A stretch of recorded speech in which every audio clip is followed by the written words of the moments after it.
திரைக்கலைஞன், பொதுமக்களில் ஒருவன் தம்பிராமையா, கேரள ஆளுநர் மற்றும் தமிழ்நாடு பொறுப்பு ஆளுநர் ஐயா அலேக்கர் அவர்களுடைய பாதம் தொட்டு நான் வணங்குகிறேன். நீங்கள் மிகப்பெரிய அறிவாற்றல், ஆளுமை கொண்டவர் என்ற நிலை இருந்ததால் தான் உங்களுக்கு இந்த பொறுப்பு வழங்கப்பட்டுள்ளது.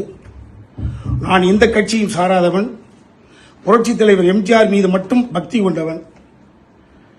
இப்பொழுது நடந்து முடிந்த தேர்தலில் 40% ஓட்டை இளைய தளபதி விஜய் அவர்கள் வாங்கியிருக்கிறார்கள்.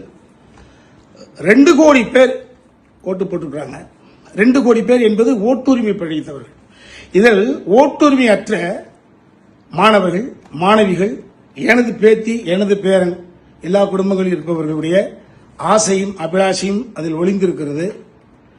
கடந்த 2-3 நாள் நிகழ்வுகள் என்பது தமிழ்நாட்டில் இருக்கக்கூடிய குழந்தைகளை, ஓட்டுரிமை அற்றவர்களை, மாணாக்க செல்வங்களை, என்னை போன்ற நிறைய பேருடைய பேரன் பேத்திகளை மனம் கலங்க செய்திருக்கிறது. எல்லோர் வீட்டிலும் ஒரே கூக்குரல், தமிழ்நாடு எங்கும் எல்லோர் வீட்டிலும் குழந்தைகளுடைய கூக்குரல்.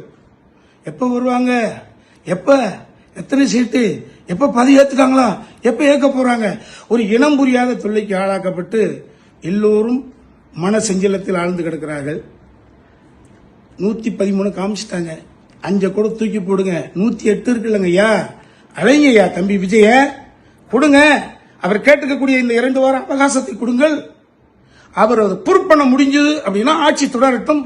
ப்ரூவ் பண்ண முடியலன்னா ஆட்சி விட்டு சட்டம் ஆட்டோமேட்டிக்கா அவரை தூக்கிற போது அடுத்த இன்னொரு எலெக்ஷன் கூட நீங்க ஃபார்ம் பண்ணுங்க. அதுக்கப்புறம் யாரும் வந்து போட்டும்.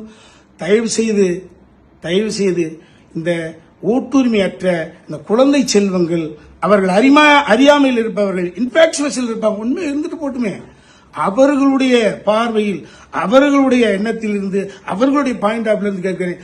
அலேக்கர் ஐயா தம்பி விஜய் அவர்களை அடுத்த எம்ஜிஆர் ஆகிவிட்ட எம்ஜிஆர், அவ்வளவுதான், உண்மைதான். அதிமுகவில் இருக்கக்கூடிய வெற்றி பெற்றிருக்கக்கூடிய பாண்டிச்சேரியில் இருக்கக்கூடிய எம்எல்ஏக்கள் புரிந்து கொள்ள வேண்டும். நீங்களாக வந்து விஜய்க்கு சப்போர்ட் செய்யுங்க.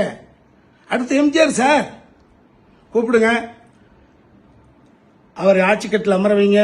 திரும்ப சொல்றேன், அறுதி பெரும்பான்மை நிரூபித்தால் ஆட்சி தொடரட்டும். அறுதி பெரும்பான்மை நிரூபிக்க முடியவில்லை என்றால் ஆட்சி களையட்டும், அடுத்த எலெக்ஷன் நடக்கட்டும். அலேக்கர் ஐயா, அலைங்களையா தம்பி விஜயை, இந்த குழந்தைகளையும் சிறார்களையும் மன ஊனத்திலிருந்து காப்பாற்றுங்களையா. நன்றி, வணக்கம்.